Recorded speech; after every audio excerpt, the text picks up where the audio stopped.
Hello बच्चों, welcome to my channel NCERT expert. मैं आपको करा रही हूँ क्लास 6 मैथमेटिक्स का चैप्टर नंबर 13 सिमेट्री। इसकी एक्सरसाइज करा रही हूँ मैं आपको 13.2।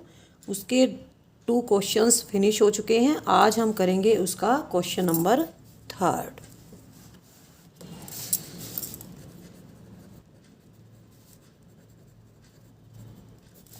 सिमेट्री चैप्टर है आपका ये, और इसकी एक्सरसाइज कर रहे हैं हम 13.2। उसका क्वेश्चन नंबर 3 करेंगे हम। इसके अंदर क्या दे रखा है, हमें एक टेबल कंप्लीट करनी है। हमें अलग अलग तरह की शेप दी हुई हैं। तो सबसे पहले कौन सी शेप दी हुई है, इक्विलेटरल ट्राइंगल की। इक्विलेटरल ट्राइंगल की शेप दे रखी है और ये हमारी फिगर के अंदर ही दिखा रखा है। हमने इसकी रफ फिगर बना रखी है, तो ये ऑलरेडी हमारी बुक के अंदर है। तो इसके अंदर कितने लाइंस ऑफ सिमेट्री हैं, इसके अंदर 3 लाइंस ऑफ सिमेट्री दे रखी हैं इस तरह से। तो इसके अंदर कितनी लाइंस ऑफ सिमेट्री हैं, 3 लाइंस ऑफ सिमेट्री। ठीक है। नेक्स्ट है हमारा स्क्वायर। स्क्वायर के अंदर हमने लाइंस ऑफ सिमेट्री निकालनी है। तो ये हमारी एक स्क्वायर्ड फिगर हो जाएगी। तो इसके अंदर लाइंस ऑफ सिमेट्री इस तरह से होगी। एक ये वर्टिकल हो जाएगी, एक यहाँ पे ऐसे हो जाएगी, एक डायगनली हो जाएगी और एक इधर डायगनल हो जाएगी। ठीक है। तो यहाँ पे हमारी कितने लाइंस ऑफ सिमेट्री बन जाएंगी, 4 lines of symmetry, A B C D. तो कितनी लाइंस ऑफ सिमेट्री हैं, 4 लाइंस ऑफ सिमेट्री। ठीक है। नेक्स्ट है हमारा रेक्टेंगल। तो रेक्टेंगल बनाएंगे हम पहले। अगर हम इस तरह से लाइन ऑफ सिमेट्री लेते हैं, वर्टिकल लाइन ऑफ सिमेट्री, तो ये दोनों सेम दिख रहे हैं। अगर हम इसको इस तरह से लाइन ऑफ सिमेट्री लेते हैं लेंथ वाइज, तो ऊपर वाला पोर्शन और नीचे वाला पोर्शन ओवरलैप करते हैं दोनों एक दूसरे को। तो रेक्टेंगल के अंदर कितने लाइंस ऑफ सिमेट्री हो जाएंगी, रेक्टेंगल के अंदर हो जाएंगी 2 लाइंस ऑफ सिमेट्री। ठीक है। तो इसके अंदर रेक्टेंगल के अंदर 2 लाइंस ऑफ सिमेट्री हो जाएंगी। नेक्स्ट है हमारा आइसोसेलेस ट्राइंगल। आइसोसेलेस ट्राइंगल वो होती है जिसकी 2 साइड्स सेम होती हैं, एक साइड डिफरेंट होती है। जैसे मैंने आपको ये ट्राइंगल ड्रॉ की है, यहाँ पे ये 3 सेंटीमीटर है, ये भी 3 सेंटीमीटर है, लेकिन ये यहाँ पे 4.5 सेंटीमीटर है। तो इसको हम लाइन ऑफ सिमेट्री इस तरह से ड्रॉ करेंगे।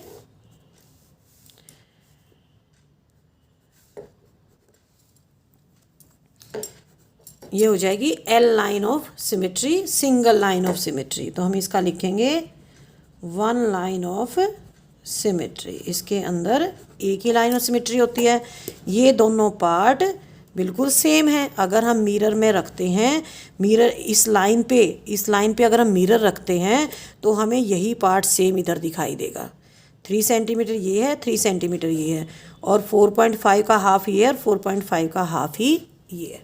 तो आइसोसेलेस ट्राइंगल के अंदर कितनी सिमेट्री हो जाएंगी, 1 लाइन ऑफ सिमेट्री। नेक्स्ट है हमारा रोम्बस।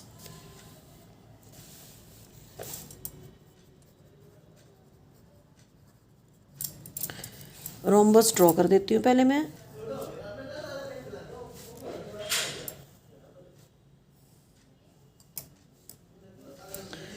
तो रोम्बस की चारों साइड्स इक्वल होती हैं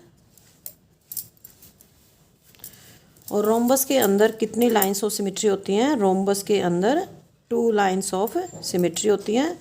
हाफ पोर्शन इधर का और हाफ पोर्शन इधर का, ये दोनों सेम है। इसी तरह से अगर मैं इसको इस तरह से ड्रॉ करती हूँ तो ये हो जाएगी हॉरिजॉन्टल लाइन ऑफ सिमेट्री, ये हो जाएगी हॉरिजॉन्टल लाइन ऑफ सिमेट्री, और ये हो जाएगी वर्टिकल लाइन ऑफ सिमेट्री। अगर हम इसको इस तरह से यहाँ से करेंगे तो ये हमारा एक दूसरे के ऊपर ओवरलैप नहीं करेगा। अगर हम इस तरह से करेंगे तो ये हमारा एक दूसरे के ऊपर ओवरलैप नहीं करेगा। तो रोम्बस के अंदर कितनी लाइंस ऑफ सिमेट्री होती हैं? तो रोम्बस के अंदर हमारी हो जाएंगी 2 lines of symmetry, 1 vertical and 1 horizontal. Next है हमारा सर्कल। सबसे पहले हम एक सर्कल ड्रॉ करेंगे और ये हो जाएगा सर्कल का सेंटर। तो जो भी लाइन सेंटर से पास करेगी वो उसकी लाइंस ऑफ सिमेट्री हो जाएगी। तो सर्कल में से बहुत सी लाइन पास कर सकती हैं, तो यहाँ पे हम इनको काउंट नहीं कर सकते, तो हम इनको क्या बोलेंगे? A circle has countless lines of symmetry. ठीक है, इस तरह से हो जाएगा। तो हम लिखेंगे काउंटलेस, जिसको हम काउंट नहीं कर सकते, काउंटलेस लाइंस ऑफ सिमेट्री। किस में होती हैं? ये सर्कल में होती हैं। जो भी लाइन सेंटर से पास करेगी वही सिमेट्री बन जाएगी, लाइन ऑफ सिमेट्री बन जाएगी। तो सर्कल के अंदर काउंटलेस लाइंस ऑफ सिमेट्री हो जाएंगी। तो हमारा क्वेश्चन 3 हो गया कंप्लीट। अब हम करेंगे इसका question number 4। Can you draw a triangle? हमें कुछ फिगर ड्रॉ करनी है। Can you draw a triangle which has exactly 1 line of symmetry?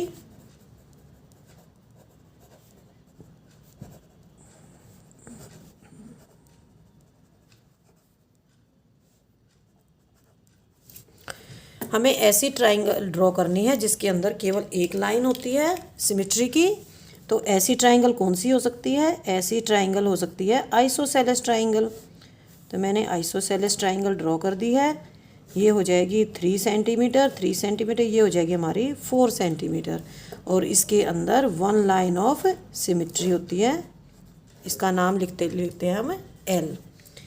तो हम क्या लिखेंगे? exactly 1 line of symmetry, it is present in isosceles triangle। तो ये आइसोसेलेस ट्राइंगल के अंदर होती है 1 line of symmetry। Can you draw a triangle which has exactly 2 lines of symmetry? B part है हमारा 2 lines of symmetry। तो ऐसी ट्राइंगल तो कोई होती नहीं जिसके अंदर 2 लाइंस ऑफ सिमेट्री होती हैं। तो हम क्या लिखेंगे इसके अंदर? No, it is not possible. तो हमारे पास कोई ऐसी ट्राइंगल नहीं है जिसके अंदर 2 लाइंस ऑफ सिमेट्री हो। अब हम करेंगे इसका C part. Exactly 3 lines of symmetry. Exactly 3 lines of symmetry. तो 3 लाइंस ऑफ सिमेट्री कौन सी ट्राइंगल में होती हैं? इक्विलेटरल ट्राइंगल में होती हैं। तो इक्विलेटरल ट्राइंगल ड्रॉ करेंगे हम। ये हमारी 4 सेंटीमीटर है, ये भी 4 सेंटीमीटर है और ये भी हमारी 4 सेंटीमीटर है। तो इसके अंदर 3 लाइंस ऑफ सिमेट्री होती हैं। ये दोनों सेम है। अब ये दोनों सेम है और अब ये ऊपर वाला पार्ट और ये ऊपर वाला पार्ट और नीचे वाला पार्ट दोनों पार्ट सेम है। तो इक्विलेटरल ट्राइंगल के अंदर 3 लाइंस ऑफ सिमेट्री होती हैं। तो हम इसके आंसर में क्या लिखेंगे?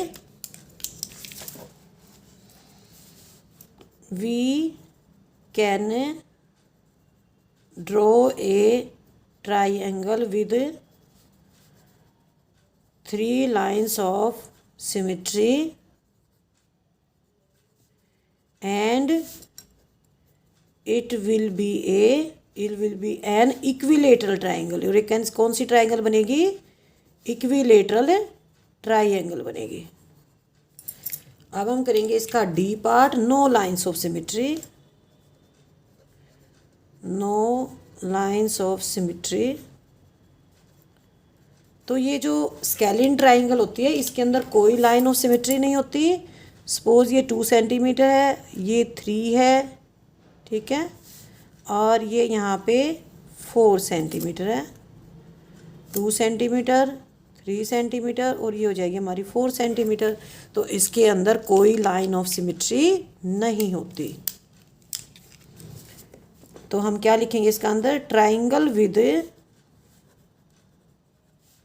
No line of symmetry is scalene triangle. तो ये एक स्केलीन ट्राइंगल होती है जिसके अंदर कोई लाइन ऑफ सिमेट्री नहीं होती।